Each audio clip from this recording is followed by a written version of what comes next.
Hello, I am Joe McDonald and this is Big Mac's Battle Blog. New hat day.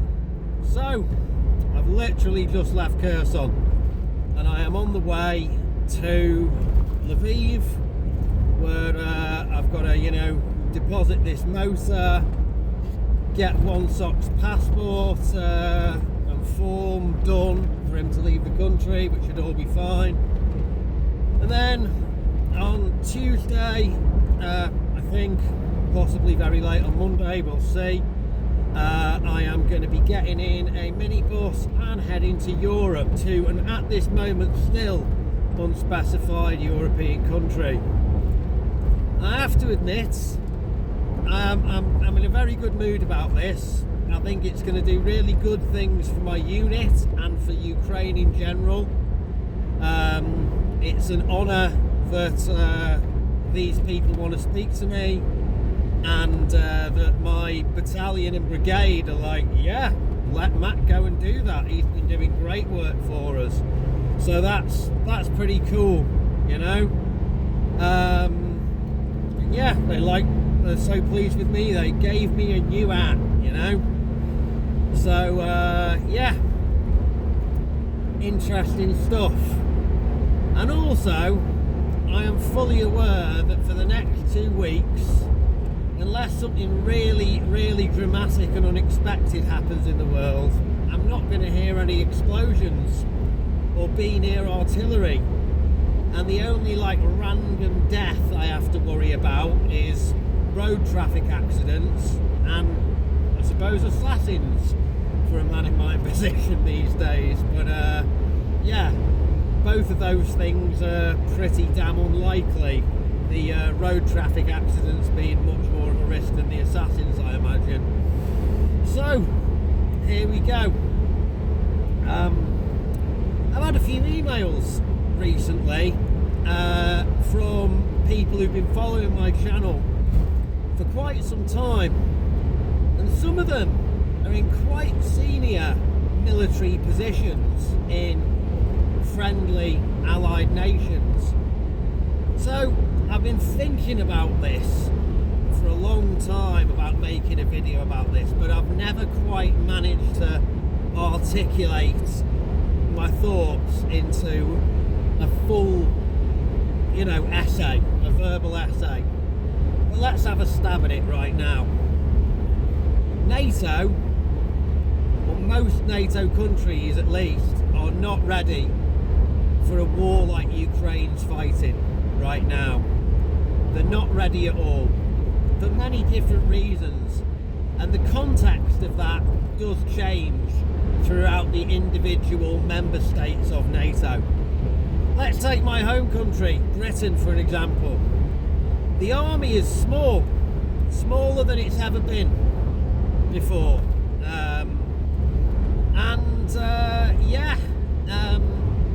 people wonder why there's a recruitment crisis.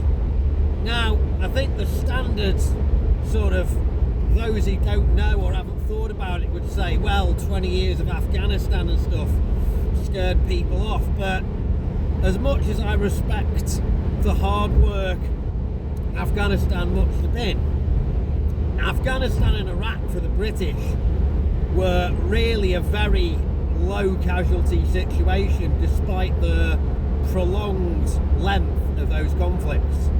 They weren't really wars. You can say war in Afghanistan, but it's not a war unless the other side actually has an army. If it's just guys with AKs and RPGs and homemade bombs, it's not a fucking army, is it? So that's one of the reasons, right, that they say people don't want to recruit. I think, if England, Britain, realistically wants to be able to scale up its army for a peer-on-peer level conflict, the one thing you need to do is to make the reserves an actual appealing prospect to people. Now, some people might be like, oh, people should just want to serve the country for no reward. And well, fuck that attitude, right?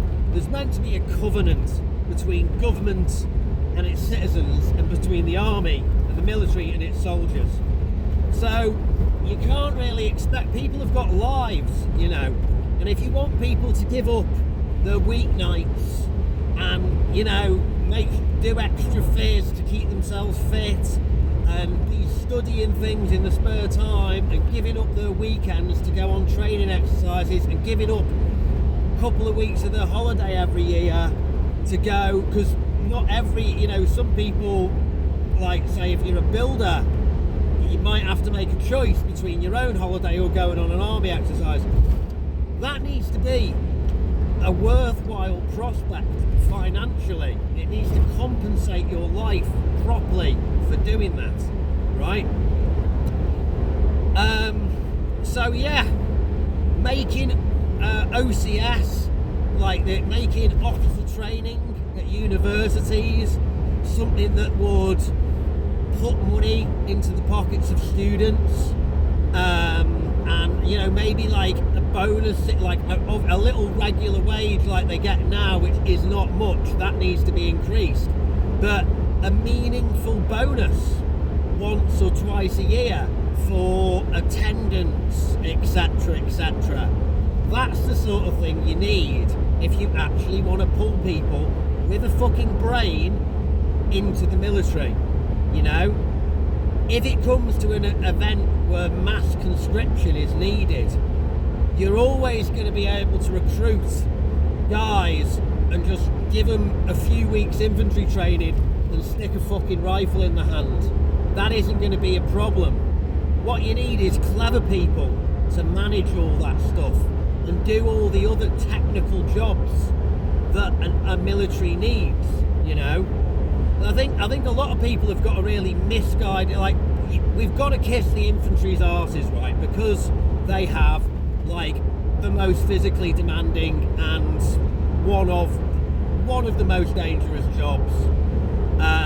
You know, we always have to make out that they're the heroes and everyone else is shit. But here's the thing, if you had an entire military and every last one of them was like a sort of SAS, Delta Force, CQB expert, sniper, but they couldn't do anything else, then you'd have a really fucking shit military that'd get trounced by literally any other military that actually had all the working parts necessarily, like armour, artillery, supplies, fucking communications, you know. Nothing works without communications, whether it's a relationship, a small business, a government, fucking Amazon, or, you know, or a military. Communications are super fucking important. The other thing I think that NATO, Britain needs to prepare for is how uniquely unhelpful peacetime military culture is when you get into a mobilised situation, right? There's another big reason that people don't want to join the army, and that's because most squaddies, at least in Britain, are fucking dickheads. Disagree? Go fuck yourself. There's a reason that dickhead squaddies is a fucking common term in use by people who aren't in the military.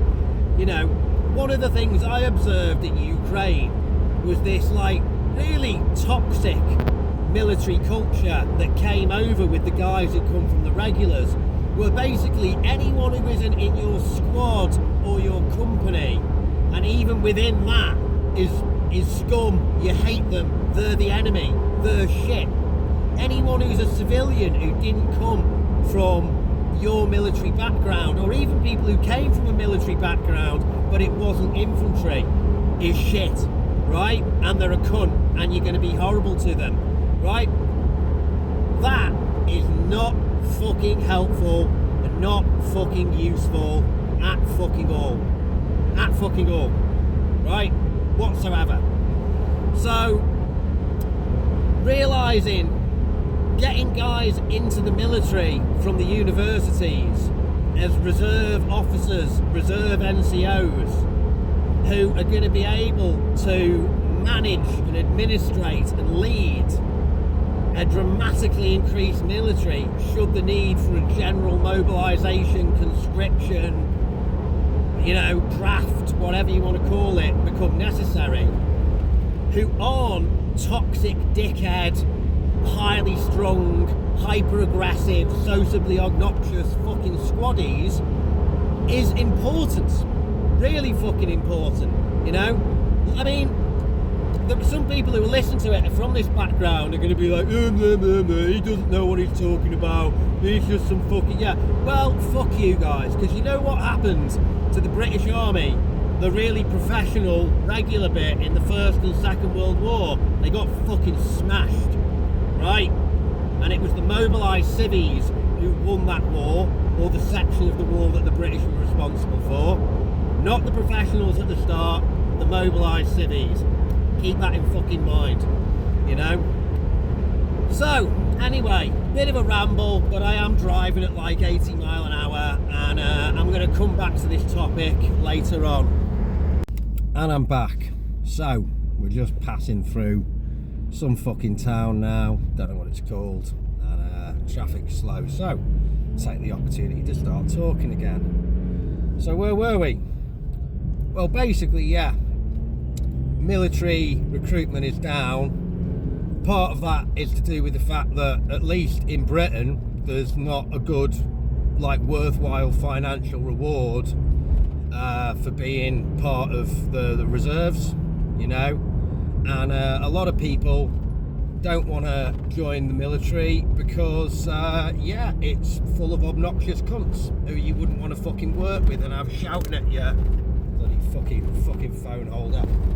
You wouldn't want to work with and have shouting at you all day for absolute bollocks reasons.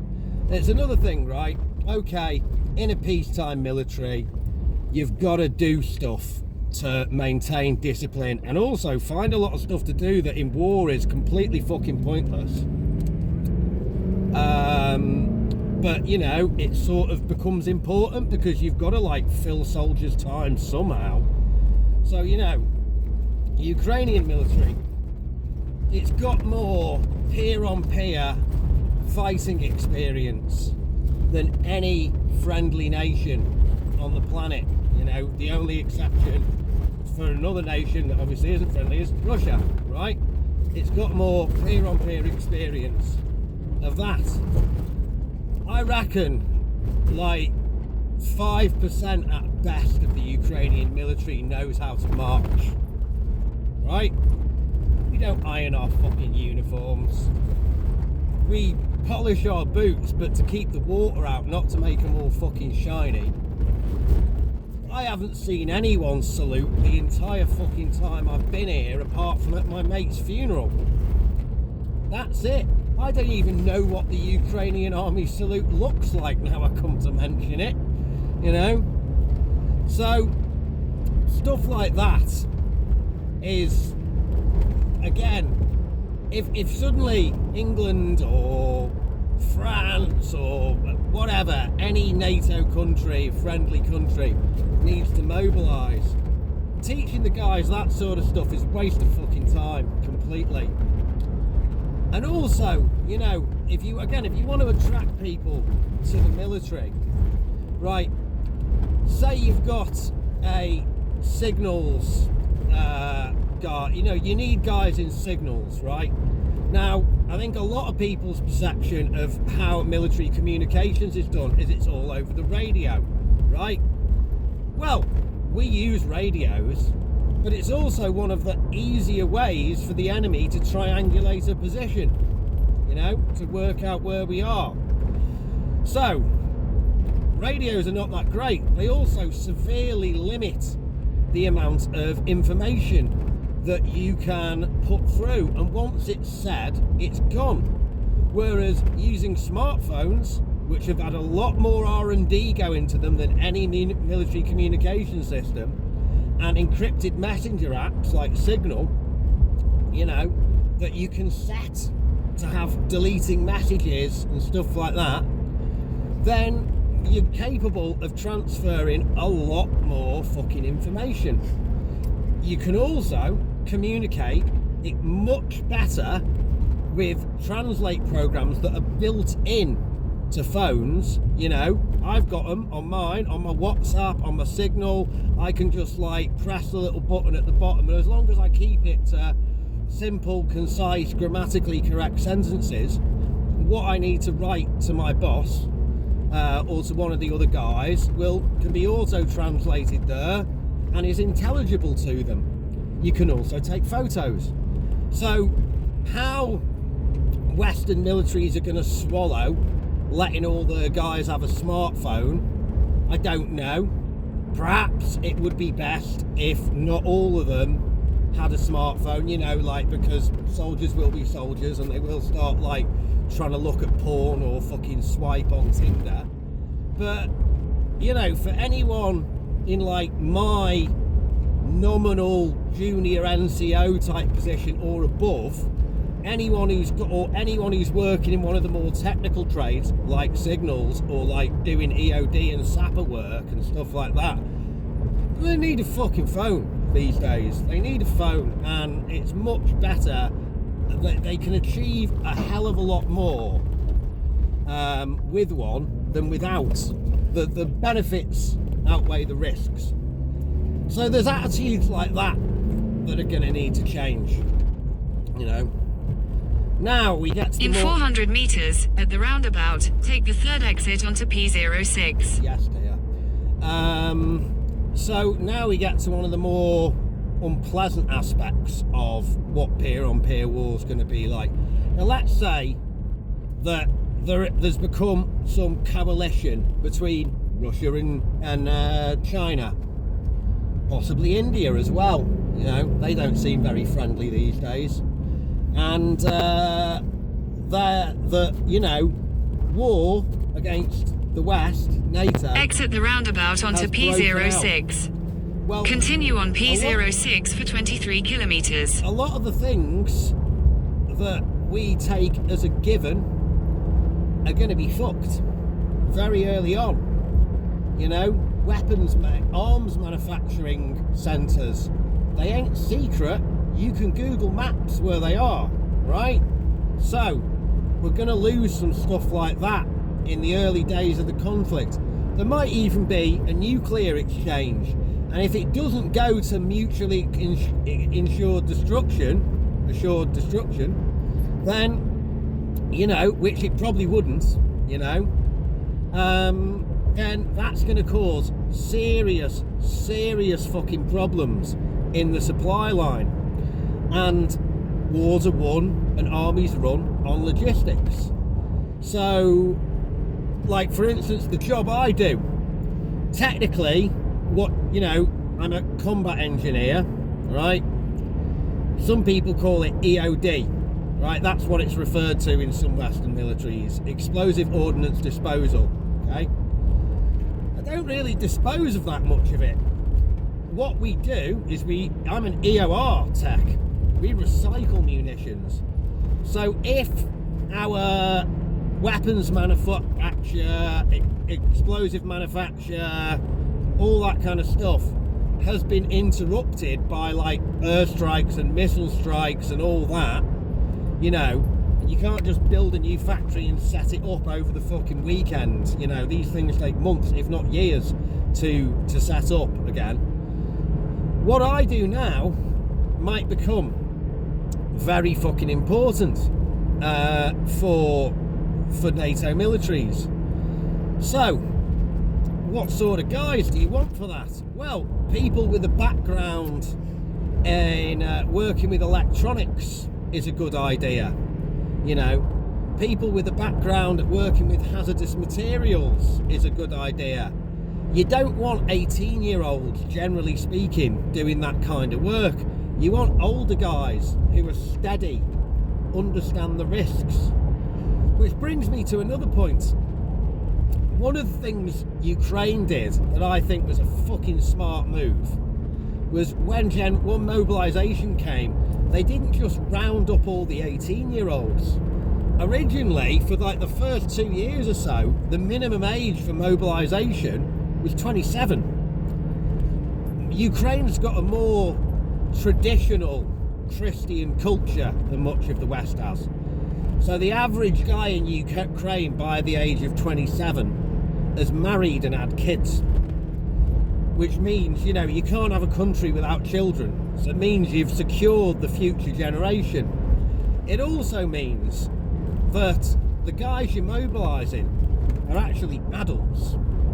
They've learnt to, you know, clean up after themselves, get up on time for work, do as they're told by their employer.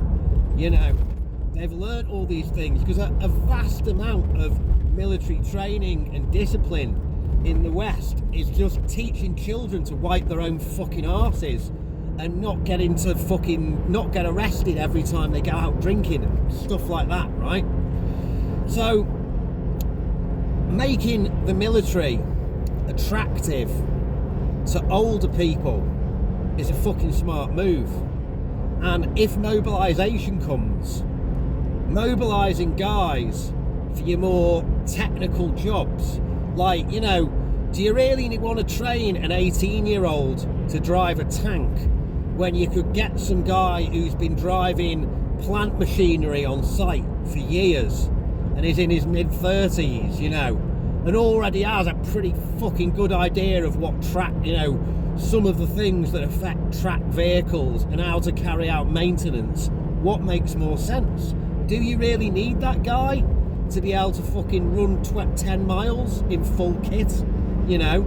Or do you just need him to be able to do the fucking job he has, i.e. driving a fucking tank, you know? So there are things that we have just because NATO has got more funding and better kit doesn't necessarily in any way mean that they're better set up for war, especially when, you know, as I mentioned before, Iraq and Afghanistan, like, I think the Yanks took like 5,000 casualties.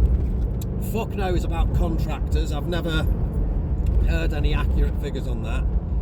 British casualties across the whole of Afghanistan are like in the low hundreds. As I'm driving, can't quite fucking remember. I think it's like 170 something we took, and I think the Brits were in Afghanistan for like 17 years and in Iraq for 12 or something like that. I'm pretty sure I'm getting these numbers wrong a little bit here, but I ain't that far off. And in Iraq it was like 134. Of course that's dead. That's not quite counting, you know, that's not counting all the people who lost limbs and whatever to IEDs and stuff. But those levels of casualties here, right, even for the Ukrainians, are like, that's like a bad day or a bad week here. So it's just not comparable. So the military's got to get itself into a manning situation and a headspace where we are able and prepared to, if the worst happens, lose 1,000 guys in a week. We're not. I don't think any Western nation's military and public could psychologically fucking handle that at the moment. Obviously, we don't want it to happen, but war is war. You can train all you like, you can make all the plans you like, and the enemy gets a vote, a very big vote in what happens. You know, like, no matter how many precautions you take, no matter how well you train, mistakes will happen. The enemy will get lucky. The enemy might happen to be in some situations more skilled and better at the job than you. So, yeah, and that's going to lead to casualties, big casualties, you know. So, another thing is, I would say that the equipment levels of a lot of NATO countries are sort of based on, you know, Cold War hangovers to a certain extent, or fighting counterinsurgency and terrorism. You know, like, Britain has got some, I think it's like just under like 400 tanks we've got, but most of them are just sat in a fucking warehouse somewhere on Salisbury Plain or whatever. You know, how quickly Can we get them out the packing grease and get them into the fight? I don't know. How many crews have we got that are ready to go in them? How quickly can we produce stuff to replace the combat losses that we will take, and to equip a scaled up military? You know, we might have enough stuff for the military we have now to fight a hypothetical low intensity peer on peer conflict, but we definitely don't have enough stuff to fight a high intensity large scale peer on peer conflict. No, we do fucking not at fucking all, you know. So I mean, America probably does, but even they are going to get a shock to the system if it's like Russia and China and maybe India plus a few, like Iran, you know. It's Middle East, so we don't take them too seriously, but they've got a serious fucking military, they do, and a pretty decent arms production industry of their own. So are we really thinking about that stuff? Are we prepared to scale up in that thing? I think the answer is no. And having a technological advantage in some stuff is great, but it's a bit like, you know, it is a little bit bullshit in a way that the German tanks were so like vastly superior to the Allied ones, you know. But like, just as an example, because everyone kind of knows it, the Tiger was like the best tank of the Second World War, they say, but there weren't very many of them. So, you know, all right, your infantry might be really good, the Challenger 2 might be really good, but if it's outnumbered 50 to 1 or 10 to 1, it's going to have a fucking hard time. So yeah, anyway, the roads got a bit bumpy, so we'll come back to this a little bit later on. And we're back again. So, what else do I have on advice to give to NATO and any other friendly nations who aren't quite in NATO? Well, very recently, the Americans have said that they're going to be giving Ukraine anti-personnel mines. And while I see my future as demining, and generally speaking, they are a horrible thing that causes a lot of problems in the future, I think when it comes to peer-on-peer conflicts, they're absolutely necessary. Now, the Russians have got doctrine. You know, the Russians have got vehicles where you just put a load of these fucking things on and they fire them off. Which means, you know, while you might keep some vague map of an area where mines are, where the individual mine is itself is a far different fucking prospect, you know. You do not have accurate coordinates of them. Now, that's how the Russians do business. Ukraine has been using captured, recycled Russian anti-personnel mines since the start of this conflict. I personally haven't laid any, but I know it's been done. And at the end of the day, to deny the enemy an area, they're incredibly bloody effective things. Now, in the old days, before drones and GPS and those two things working together, you know, where you record the coordinates of where you put a mine would be done on a paper map by making calculations. So the prospect of making an error or that map being lost or destroyed or something like that was pretty fucking high. These days, you can get, you know, down to the fucking square foot, down to 30 centimetre accurate coordinates just by using a fucking drone or by using the tablet, by using a map system on your phone, and be able to record them and instantly send them to somewhere else where they can be stored on a server or in a cloud or in multiple other laptops. So the chances of the records of where you've put these things are much, much easier to keep safe and to keep organised. It would be nice if they weren't necessary, but they are. So I think it's the Ottawa Convention that prohibited the use of them, and also prohibited the use of things like hand grenades on a tripwire, stuff like that, and cluster munitions. We need to sign out of that treaty. Okay? China and Russia have no problem using anti-personnel mines, and no problem, fucking hell, the phone slipped, sorry people, try and level you off. China and Russia have no problem using anti-personnel mines or cluster munitions.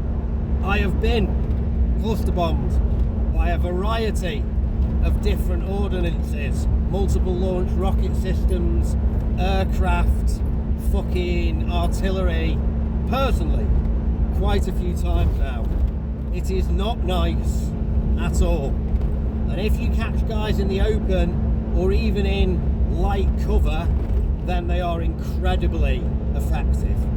So, principles are all well and good, but you don't fight Marquis of Queensberry's rules in a street brawl, or you get killed. It's as simple as that. War isn't nice, and pretending it is, and pretending you can run it with some bullshit nightly code of honour written by fucking lawyers and people who, while they might have experienced war of civilians, haven't actually had to do any of the real nasty business or experience it being done to them, is not a winning strategy. So we need to change our attitudes towards that, unfortunately. We need to curate how it happens extremely carefully. You know, if a cluster munition is used, that area needs to be marked on the map, and when the time comes, EOD needs to go in and clear that properly. When minefields are laid, the same thing needs to happen, with as accurate coordinates as possible for each and every mine. Nevertheless, we're going to need both of those things, you know. And yeah, things like that need to be considered.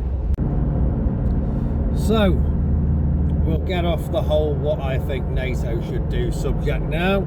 Sorry about the contrast lighting, not a lot I can do about it.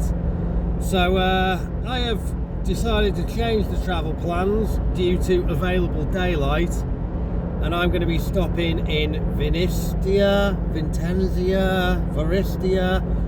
I know how to pronounce it. I was just giving you the Polish, Old Russian and Greek pronunciations of that town, where Ben the blacksmith is. And yeah, I'm going to pop in, hopefully get to see a little bit of the forge again, daylight and traffic allowing, and have a bit of food and a couple of beers there, and get on the road again early in the morning. Because one thing about Ukraine, I mean, right now I am on a smooth tarmac road, as good as any road anywhere in Europe. At any second this could change to like a molehill and pothole, bumpy, gravelly, muddy fucking nightmare that goes from 2 lanes to fucking 1 really narrow lane and starts to S-bend with like next to no warning, whatever Google Maps thinks about it. So yeah, driving to Kyiv last time I went away when it got dark was pretty fucking sketchy, you know. I think if I was a younger man who didn't have like 25 years driving experience, or 23 years driving experience, I would have fucking crashed. But spent a long time behind the wheel, I have, so, you know, all good. Yeah, let's see what this little bit of Ukraine is like. My transport time is safe. All I've got to do when I get to Lviv is get One Sock's dog passport sorted out, stamped, some kind of form to say he has indeed had a rabies shot, and then we should be good to go. So yeah, what else to say? And another thing, on the whole, equipment, vehicles, have NATO armies got enough kind of stuff to deal with large-scale peer-on-peer conflict? Well, no. And here's a bit of a solution I've got. It's a pretty obvious one, but I doubt that current military thinking in the West, which is still steeped in counterinsurgency and giving small numbers of troops the maximum amount of protection, will like what it sounds like. But you need to embrace the technical, right? So a while back, Ukraine got given some armoured cars by Germany, I think. There's quite a few different armies use them, but like each one seems to give it a different designation. But it's this more modernised Humvee looking thing. Now, I've seen one of them back when we were in the Legion. Very cool, you know. But I had a look how much they cost. Like, they're 3 million fucking quid a piece, as far as I'm aware. Now, alright, for certain places where things are really, really, really hot, they might be the best thing. But the bigger you make a vehicle, and the more military looking you make a vehicle, the easier it is to spot, the bigger its battlefield signature is. So, kind of, the more you armour something, the more you make it look like something that's really worth shooting at with big expensive weapons. So that's one thing. Another thing is, 3 million quid is a lot of fucking money. Oh fuck, I'm gonna miss that. 3 million quid is a lot of fucking money for something that essentially can transport like 6 dudes around, you know? It's a tremendous amount of cash. So what would I prefer if I was the commanding general of the Ukrainian armed forces and NATO or whatever said to me, look, do you want 10 of these big fancy armoured car updated Humvee type deals, or do you want the equivalent cost in Toyota fucking Hiluxes? I'd take the Toyota Hiluxes, and with some bucket seats made out of AR500 steel and a little bit of UMP and a few more steel plates on the floor and a few more steel plates on the fucking edge of the windows here, you know, something like that, you are offering a tremendous amount of protection from shrapnel, fragmentation and element of blast without adding much weight to the vehicle, without adding loads and loads of expense. You know, you can make a vehicle like pretty fucking resistant to shrapnel and even rifle fire and machine gun fire without really compromising its ability to be nippy. And speed not being where they can shoot at you is just as effective, if not more effective, than being slow but able to take a hit, you know? Some people might disagree with that, but if we get to the point where we've suddenly got to scale our armies up by hundreds of thousands of men per country, overtake the van and don't get hit coming the other way, yeah, we've got to scale our armies up like that. Are we going to be able to churn out enough armoured cars to suit the needs of an advanced, enhanced capacity military. No, we're fucking not. But, any pickup truck in good mechanical order can be turned into something that offers a pretty fucking decent amount of protection to the crew. Pretty fucking easily and pretty cheaply. And whoa, I think someone just hit a wild pig up ahead. There's a lot of them around here. There's another reason I don't want to drive at night, I'm a pretty good driver. Potholes and bumps in the road, my arms and my feet know what to do when that happens. But suddenly hitting 90 pounds of rock hard muscle and bone, doing 70 mile an hour would not be good. One sock's leaning his head up against my arm right now. He's obviously feeling a bit cute. It's getting too big to just sit down and see. So anyway, NATO, embrace the technical. If you're fighting a big war like this, you need vehicles for your soldiers. You need those vehicles to be able to transport a reasonable number, 4 or 5 men and equipment, so pickup trucks, and you need them to be beefy enough to put a bit of armour on to just protect the drivers and the passengers, right? And like ISIS do, you can also use them to mount crew-served weapons, Mark 19s, 50 cals, other things, that's something that we really should be considering and looking at. Possibly companies like Toyota could be approached to just make a slightly even beefy, like a sort of mix between a Toyota Hilux and a Ford Super Duty, with the twin back wheels, and that could be the perfect thing, and a damn sight more affordable than anything that comes from a company with the name Defence in its title.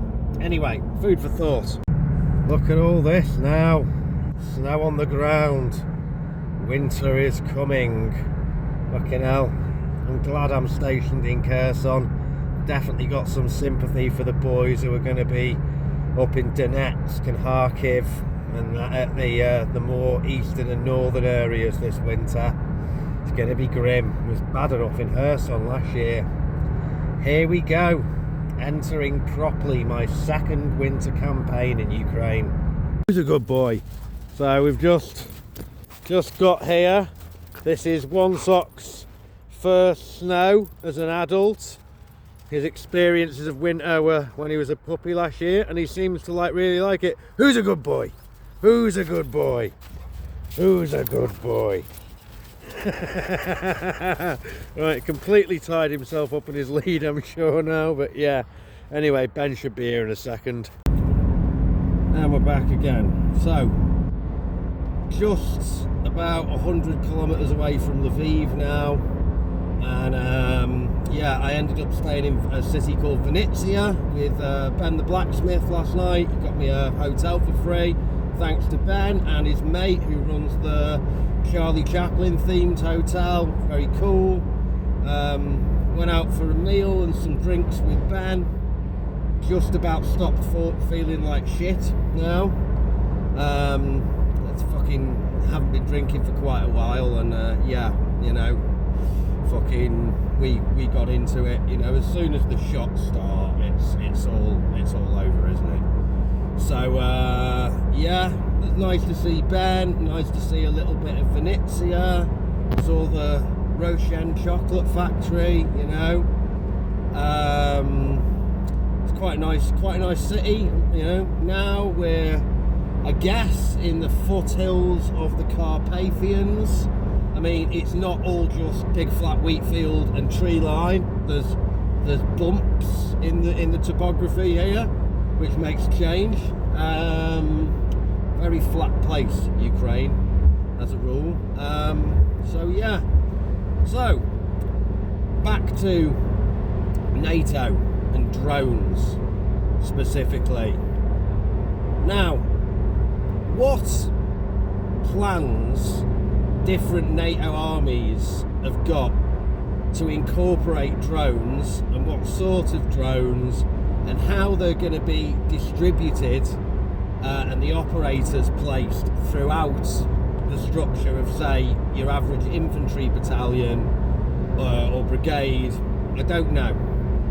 I wonder if any other army is actually attempting to get guys trained up as FPV pilots, or is that just because it's not made by a defence company? Is that just too hobbyist for armies like that to contemplate? I've watched bits and pieces of what other armies are doing to counter drones, and frankly it all seemed laughable to me. You know, they've just got some like Phantom 4s that are like DJI Phantom 4 as a type of drone. Look it up, pretty fucking outdated. We don't really use them because they're very easy to detect. You can't anonymise them as easy, and these fucking drones are just hovering a couple of 100 metres away, not particularly high up, and you know, they're using anti-drone guns, which fucking hardly anyone in Ukraine uses now. They're not particularly effective and stuff like that. You know, it just seems laughable. I also heard that the Americans are having problems getting people to train up and want to be drone pilots, because in their army, if you break something, you're in fucking trouble, you know, which kind of makes sense, but is also, in the case of drones, extremely fucking prohibitive. I mean, I don't know what sort of drone they're using, but as they're Americans, I imagine it's very expensive. And you know, the thing is, all drone pilots have crashed drones. It's just par for the course. It's normal. I know guys with fucking hundreds, if not thousands of hours of operational drone pilot flight time who've crashed drones quite recently. And it just happens. So, you know, if you're gonna train up drone pilots, right, in your army, it might be an idea, right? Just hear me out on this. Train them at FPV first, right? Because it's difficult. If you can fly an FPV, well, you can fly any other fucking drone easily, and FPVs are cheap. So there's an idea. You get, by the time they've qualified as FPV pilots, anything else they fly is going to be a fucking doddle for them. So there we go. The other thing is, and I'm meant to be speaking about drones to a bunch of tech people in this European country I'm on the way to in a couple of days, and apparently they're involved in developing drones. From what I've seen, including all the drones that NATO countries and allies have sent to Ukraine, for the immediate, close, you know, frontline observation, the 10 to 15 kilometers in front of your forward positions, there is no drone out there that is more easy to use, effective, you know, like it's got a fucking good camera, it's got a reasonable amount of flight time, you can very easily have more than one in the air at the same time, so they can be operating in tandem, seeing the target or whatever you're looking for from different angles. You can have them going in relays. Than a DJI Mavic 3 Enterprise/Pro, depends what country you're in and what they're called. Those things are amazing, and they cost about £4,500, right? Dollars, euros, whatever. Again, depends what country you're in. But yeah, they're fucking brilliant, and they're super affordable.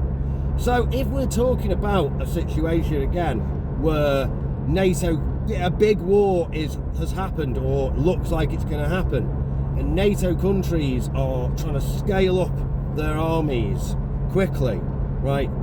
Can these defense companies that are making very fucking expensive drones, right, actually provide the numbers, and are they actually affordable? You know, like if drones cost a fucking $100,000 a pop, there will intrinsically be less of them, you know. And if you crash one, and that's going to happen, or you lose one to some other factor than pilot error, which is going to happen, bad weather, sudden heavy rain, fucking dust, you know what I mean, like big cloud of sand in the fucking air. There's all kinds of reasons. Yeah, enemy action, jamming, a fucking bird flying into it. There's all kinds of reasons that you lose a drone, right?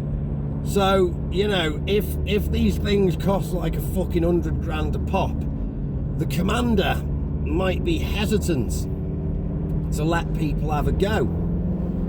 And, you know, some of the best drone, there's a learning curve with drones as well. Like, some people, I've seen one lad, let's call him T, yeah, one of our new pilots. T's a fucking natural, right? But as far as I'm aware, he's been interested in being a drone pilot for quite a while before he joined the army, and he might have been playing fucking computer games and stuff like simulators. The T's a fucking natural, right? For me, a bit more of a learning curve. One of our best FPV pilots, guy I live with, who's like taking out fucking speedboats and, you know, taking out moving vehicles and stuff, that becomes, you know, like that's like high level pilot. Definitely, I've seen him improve over the time I've been with the unit. So there is a learning curve, you know. The idea that you can send someone on a 2-week fucking course, right? And, you know, you see some fucking officer watches them take off, observe a target, plot a coordinate, come back, land. That does not make someone as good a drone pilot as someone with a fucking 6 months or a year's experience, obviously. But in that 6 month or a year, they're going to lose drones to one factor or another. So, yeah, like, I mentioned this a while ago. But you know, one of the drones we use is a Baba Yaga, right? Now, Baba Yaga is a generic term that basically means big drone that can drop a big bomb. There's different sorts of things that get called a Baba Yaga. There's like hexcopter, FPV style drones, there's adapted agricultural drones, and then there's other drones that are, you know, from defense/security companies that Ukraine's been sent. And I went to this workshop to basically, you know, speak to the guys with my commander about our Baba Yaga, which is an adapted agricultural drone from China, having some higher quality components put into it, so it basically its signal range and therefore flight distance range will increase.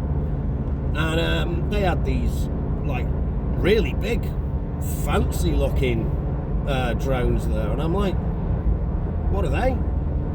How much are they? You know, and I'd had a good month. It was just after the last Lindy Beige interview I did, and you know, I suddenly had like $11,000 in the PayPal, and I'm like, well, I'm fucking feeling quite rich, you know what I mean? Maybe it'd be nice to put a down payment down on one of these. And they went, oh, 200, and I was like, what? 200,000 grivna, thinking, oh, I can fucking afford that. I've got that right now. And he's like, you know, he's like, no, £200,000. They're from a part of British military aid. They're cut from a company called Mallory Air Defence. I'm like, oh right, oh cool. What are they like? It was the shit. Fucking right, really susceptible, like lose signal, really easy, super susceptible to jamming. The thing can carry 40 fucking kilos, but you know, as soon as it gets into enemy, it's loud, it's big, it's loud, it's noisy.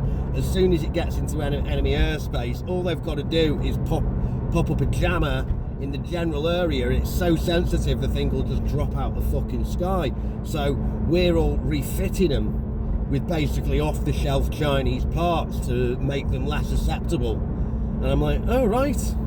So £200,000 on something that presumably, you know, the army's had it out on Salisbury Plain and they've flown it around and a bunch of people go, oh yeah, it looks very good, blah, blah, blah, blah, blah. And fucking, you know, they've been purchased and they've been sent to Ukraine. I wouldn't be fucking surprised if the bloke who runs that company has got some friends in the government or high-ranking officer friends. Britain has corruption too, you know. You know, mate, fucking larder drivers are like the fucking larder drivers might well be the death of me. You know, they act like there's no one else on the road. Fucking wankers. Anyway, so again, just because it's made in the West, and just because it comes from a company that says defence in it, right? Security or something like aerospace, right? Does not mean it is in any way superior to what some Ukrainians can make in a shed or a garage with fucking off-the-shelf Chinese parts, right? At all. There's another thing that we want to, I think NATO needs to consider as well, is war with Russia is one thing. War with China is completely another. And it's the job of militaries to prepare for situations before they happen. So, here's one of the main problems I see with us potentially as the West, NATO, whatever, having to have a scrap with China. They make all our stuff, right? All of it.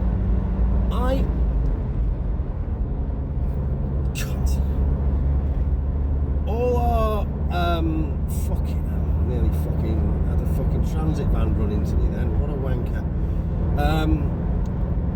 Every single fucking electrical component that we need to make circuit boards for timer switches for devices comes from China. I have looked on the internet, and so has my volunteers, right? As far as I am aware, not only do all the ones we get come from China, they're simply not made anywhere else. So, if we got into a big war and big weapons are being used and our weapons production facilities, factories have been hit and aren't operating, and we have to start improvising like the Ukrainians are, where are we going to get fucking components from if our main, you know, if the people we're fighting are the people who make all our fucking stuff? Like, all the Ukrainian uniform, all the MTAC stuff, right? It's all made in fucking China. Whether, you know, like, whether the British Army stuff and how much of that is made in China, I don't know, but I bet some. You know, so, you know, uniform's fucking one thing, but like, if before we start talking about microprocessors and, you know, high-end chips that you need for a fucking missile, you know, that sort of stuff, like basic electrical shit, yeah, basic electrical stuff, so people can create things from scratch and fix things. Is any of that made anywhere but China and / Taiwan, which will not obviously not be open for fucking business if a war with China's happening, because they will have fucking invaded or heavily fucking damaged Taiwan, and that's why the hypothetical war would be happening. So yeah, right, things we need to consider. You know, can you get a fucking transistor or a timer switch or a micro switch made anywhere but China these days? Does it even exist? Is it, you know, available in the volumes and at an economy that actually is useful and works, you know? So yeah, we need to consider things like that. Anyway, I think that's enough for this particularly long series of Joe driving clips. It's goodbye from me, Joe McDonald at Big Mac's Battle Blog. One sock's asleep in the back. It's goodbye from him as well. And as always, to our pro-Russian and Vatnik listeners, Idi Nahoy Zalupa.